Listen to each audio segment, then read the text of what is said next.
As much as I'm enjoying Star Trek Discovery, I have often wondered what a new Star Trek television series, set after the events of Voyager and Deep Space Nine, would look like.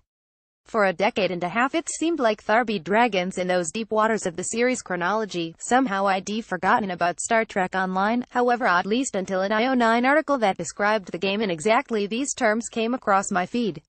I have to say it really is the unofficial heir to the television series mantle of canon, and in the weeks I've played the game I've truly come to appreciate its storytelling and unique take on its source material. The quality of its narrative is uneven, but mostly good and mostly very Trekky. The best parts of the game are those that manage to go beyond mere combat to tell an interesting story about Trek's weird, wonderful galaxy. Helping a species new to warp drive take their first steps out beyond their homeworld, for instance, or traveling back in time to stop a comet from attracting transphasic ghosts. There's also no small joy to be had in how the game takes minor plot points from the old TV shows and spins them out into grand stories in their own right, often bringing back the original actors to provide voice work for the continuation of their stories. An obscure species that featured in a single episode of Voyager becomes the big bad for an entire satisfying arc about the Delta Quadrant. The fate of Tasha Yar spools out into an entire series of quests, and her half-Romulan daughter became a world historical figure. In the meantime, an epic and moving mission sees you help Captain Harry Kim make peace with a clone of himself created by a temporal rift. Yes, it's all really weird, that's as Star Trek should be. But it's worth paying tribute to what makes this possible in STO. It's the way each mission is structured as an episode of a television show. If you look, most missions in the game follow the narrative beats of an hour-long network TV show, which makes the game switching between its space and ground phases feel natural and even necessary. It's, of course, a lot more combat-heavy than the Next Generation, but that doesn't stop the story from being told. Many missions start with a certain goal that is quickly superseded by rapidly evolving events. A quiet series of lunar scans turns into a search and rescue operation, which turns into a race against time to stop a planetary superweapon from going off. It's an old narrative trick, but it's used to stunningly great effect here in a way that has the added benefit of thoughtfully expressing Trekkie themes. Having these wild, sometimes improbable narrative jump cuts makes STO feel like the show. Like most of these games, of course, combat can become a tedious and pointless grind, which feels especially prevalent in the away team missions. These third-person combat sections, which most resemble traditional MMO combat, are the weakest part of the game in nearly every measure. GUI controls, ugly graphics, repetitive and uncreative combat. But the game shines in both its space battles, where there's a surprising amount of replayability due to the fully 3D nature of it, permitting a kind of strategic thinking I've not toyed around with this much since Homeworld, and in its non-combat bits, making a successful video game that ties into a popular, non-gaming IP relies on capturing the feel of the original work to some degree.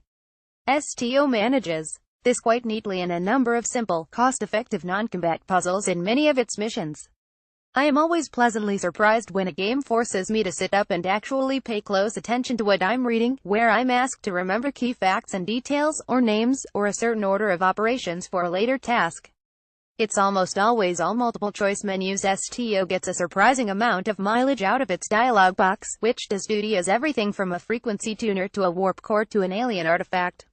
One gets the sense that this was a cost-cutting measure. It forces a simple UI to do so much that it's done with such finesse is a testament to the skill of Cryptic's developers. In another mission, you have to question a prisoner.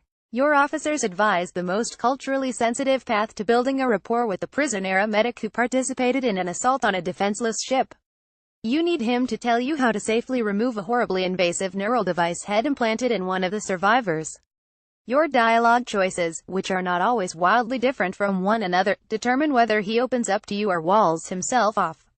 It's a relatively rare moment in this game, but it's the sort of thing that really pays off. There's a frisson that comes from these sorts of non-combat dialogue puzzles where reading comprehension, empathy, and emotional reasoning are the primary skills you bring to bear. It's also highly appropriate for a Star Trek game. STO succeeds in large measure because it manages to nail Star Trek's tone so well, using its limited suite of mechanics and UI tools in creative ways to capture that spirit. By fitting this into a narrative structure that mimics a 60-minute episode of a TV series, Cryptic manages to do this while also creating a satisfying series of missions that make this one of the best story-rich MMOs out there.